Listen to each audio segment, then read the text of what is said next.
La historia que aprendemos en la escuela sobre la Revolución Mexicana nos habla de los cambios que significó el movimiento en el país, de sus grandes líderes, de las batallas que cambiaron la dirección del movimiento.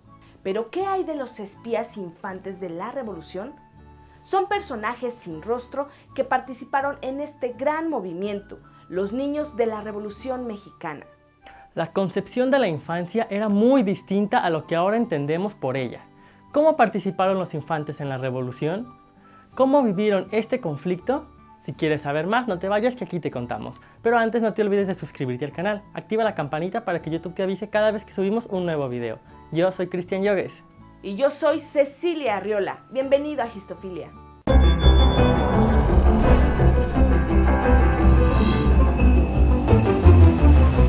La Revolución Mexicana hoy la vemos como un movimiento de gran envergadura y resonancia para nuestro país, tanto así que a la fecha se conserva la Constitución que emanó del movimiento, aquel 5 de febrero de 1917 por Venustiano Carranza. Pero realmente poco alcanzamos a comprender lo que implicó esta lucha de tantos años para la población mexicana, la cantidad enorme de pérdidas humanas, muchas de ellas de personas inocentes y ajenas en cierto sentido de lo que estaba ocurriendo, de qué líder era el que ocupaba la ciudad. Imagina que eres un niño y de repente estalla una lucha, y es que pocas veces volteamos la mirada hacia estos personajes anónimos, testigos de una lucha de la que poco entienden y sabían, los niños de la revolución. Empecemos por mencionar el contexto de aquellos años, lo que se entendía por niñez o infancia, lo que significaba ser un niño antes de la revolución. Solo los menores de 10 años eran percibidos como niños, pero aquellos mayores de 10 años eran vistos como pequeños adultos. Su presencia en la vida social cambiaba según la posición social. Las obligaciones eran distintas, y no digamos por género. Por ejemplo, las escuelas en los años alrededor de la revolución no eran mixtas, es decir, los niños estudiaban por separado e incluso estudiaban con textos diferentes. La primaria se dividía en elemental y superior. Los pocos que estudiaban con suerte tenían estos dos niveles. Estudiar era por estos años un privilegio. Los niveles de analfabetismo abarcaban hasta el 80% de la niñez mexicana. Los niños que no tenían oportunidades de estudiar, a muy temprana edad buscaban trabajo para tener un sustento. Los hijos de campesinos ayudaban en las tareas propias. En las ciudades, estos realizaban tareas domésticas y trabajaban como mandaderos, voceadores o cargadores en los mercados. Es decir, de los 10 a los 12 años, los niños ya eran parte de la clase trabajadora, con todo lo que en aquellos tiempos implicaba esto. Largas jornadas de trabajo, precarias condiciones laborales y una mala alimentación, y por consecuencia, una muy mala salud. La vida para un niño en estos tiempos ya era bastante pesada en circunstancias normales. Ahora imaginemos la llegada de la revolución, de lo que poco se ha hablado en este hecho histórico. Al inicio del movimiento revolucionario había una población estimada de 15 millones de habitantes, entre ellos 6.375.000 niños menores de 14 años, cerca del 40% de la población mexicana. La revolución, a su término, se llevó 1 millón de fallecidos. Los grupos revolucionarios se armaban de la población que se les unía al paso. Grupos de campesinos se hicieron parte del conflicto. Ellos consideraban normal llevar a su familia consigo y reproducir la idea familiar en los campamentos revolucionarios, donde cada quien tenía un papel a desarrollar por el bien común. Algunos otros más grandes se fueron a la bola. Así se decía cuando se unían a las tropas revolucionarias cuando ya habían terminado la educación básica, pues las escuelas habían cerrado durante el conflicto. Los niños varones debían sumarse al trabajo agrícola y las tareas ganaderas, mientras que las pequeñas niñas participaban en todas las labores domésticas. El parámetro para determinar su rol en la revolución dependía de su edad. De recién nacido a los 3 años se encontraban inactivos. A partir de los 5 se les daban tareas sencillas, como cuidar animales, acarrear agua de los pozos a los campamentos, como también llevar tortillas y comida a los revolucionarios. Cuando tenían entre 7 y 9 años, los varones se enlistaban en las bandas de guerra y continuaban con las tareas de ganadería. Por otro lado, las mujercitas se enfocaban en la preparación de alimentos y problemáticas domésticas. A los 10 años ya se empezaban a asignar labores y entrenamiento militar. Esto porque los niños ya podían portar rifles. Algunos eran enviados directo a combate, y esto era un honor para los niños. Dato histofílico. En diciembre de 1914, el general Pancho Villa paseaba por la capital del país. Este se sorprendió al ver la cantidad de niños que dormían en las bancas de las plazas o banquetas, abrazados a perros y cubiertos solamente con periódico. Este, inmediatamente y conmovido por la situación, ordenó que los niños de la capital sin hogar fueran recogidos por las tropas y llevados a un cuartel para llevarlos a Chihuahua. El general le mandó una carta a su esposa que decía: por tren de mañana te mando como 300 chamacos. Arréglales alojamiento en la Escuela de Artes y Oficios. Estos finalmente fueron acogidos y bien cuidados por el general y su esposa. Sin embargo, la actividad que más destacaba entre los niños era el espionaje. Los revolucionarios enviaban a grupos de niños a los poblados que seguían en el camino, para que avisaran cómo estaba la situación. Ellos decían si en el poblado o en la ciudad habían visto tropas enemigas alrededor y regresaban a dar aviso. Los niños mexicanos quedaban huérfanos tanto de padre como de madre, pues en muchos casos ambos se unían a la lucha revolucionaria y perecían en ella.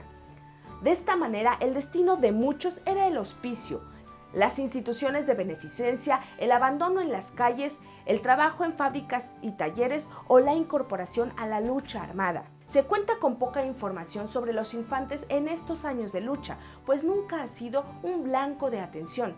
Siempre resulta más atractivo estudiar a los caudillos, su vida y sus luchas. Poco tiene que se ha empezado a contemplar el entorno en el cual se ve a los niños. Pese a esto, existen autobiografías de la época que relatan los sucesos de la revolución a través de los ojos de un niño. Estos textos corresponden a la construcción de los hechos vividos en la época, de dos niños de clase media, que tiempo después serían dos grandes exponentes de la cultura mexicana de la primera mitad del siglo XX. El primero de ellos, Andrés C. Duarte, quien tiempo después fuera un destacado ensayista mexicano. Era hijo de un profesor del Instituto Juárez, también juez de distrito del estado de Tabasco durante el Porfiriato. Escribió un libro llamado Un niño en la Revolución Mexicana, publicado en su totalidad en 1951. Así también Juan Bustillo Oro, nacido en 1904 en la capital del país, en una familia de clase media perteneciente al ambiente artístico. Escribió México de mi infancia en 1975. Bustillo llegó a ser uno de los cineastas más reconocidos de la época de oro del cine mexicano, director, entre otras, de películas como En tiempos de Don Porfirio. Estos autores explicaban el concepto que tenían de sus hogares, siendo estos un lugar de protección. Para los niños, la patria era el hogar. Lamentablemente, la primera prueba a la que se presentaron era el huir de dichos hogares, que eran profanados por el movimiento revolucionario, para salvar la integridad. Bustillo relata: la revolución bramaba siempre, entre balazos o cuentos de balazos se desenvolvía nuestra infancia. En esta autobiografía relata cómo desde el balcón de su casa en la calle Regina, en el centro de la Ciudad de México, pudo ver pasar a las tropas zapatistas. Antes de esto, le tocó ver a Francisco I. Madero cuando entraba discretamente en una farmacia homeopática. Los niños recibimos la orden de meternos a la casa y no asomar las narices ni a la ventana. Los revolucionarios entraron a la capital de Tabasco y fueron recibidos con festejos y emoción. Así relató I. Duarte. Ambos cuentan cómo presenciaron la muerte en las calles. Mencionan que por donde sea se veían los cuerpos apilados, fusilamientos, banderas que señalaban pandemias, hombres en estado de putrefacción. Estos fueron los sucesos que más quedaron grabados en sus tiernos años de infancia. En sus memorias quedaron los detalles de cómo la muerte rondaba a su alrededor, anunciada en carteles que indicaban el delito: fusilado por ratero, fusilado por desertor, fusilado por insolente. Relatan cómo era una obligación no demostrar miedo. Dato histofílico: la frase "sepa la bola" surge en los años de la Revolución Mexicana, cuando los levantamientos callejeros eran una constante. En ellos había campesinos, mujeres, militares y civiles, es decir, era un grupo diverso. A ellos se les llamaba la bola. Y cuando había destrozos y saqueos, la gente, al no tener a quién culpar, solo decían fue la Volpe.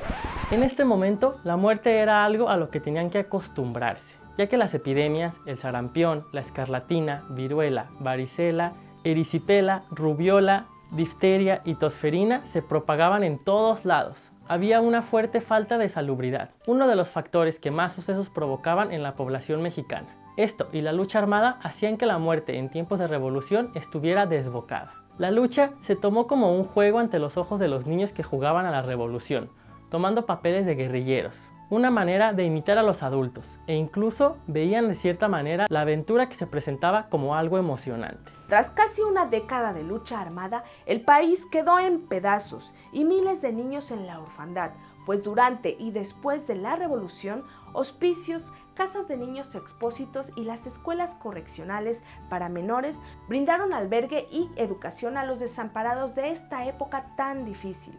Podemos ver una clara diferencia entre los niños en la actualidad y aquellos que vivieron en la revolución. La misma concepción de la infancia ahora es distinta. Este movimiento modificó su trato, ya que después vinieron políticas de protección a los niños en este tipo de eventos armados, desde la misma Constitución y mucho después con distintas organizaciones internacionales como la UNICEF. Estos rostros de los infantes omitidos de la historia siempre han estado ahí, solo que no los veíamos. ¿Qué te ha parecido este enfoque a la infancia de la Revolución Mexicana? Seguro hace falta mucho por ver, pero al menos sabemos que ahí estuvieron. Y si el tema te ha gustado, sigue buscando historias, porque la curiosidad no acabó con el gato. Lo hizo más sabio. Vuelve a Histofilia y no te pierdas el siguiente video. Suscríbete al canal, comparte con tus amigos y sigamos viajando juntos por la historia.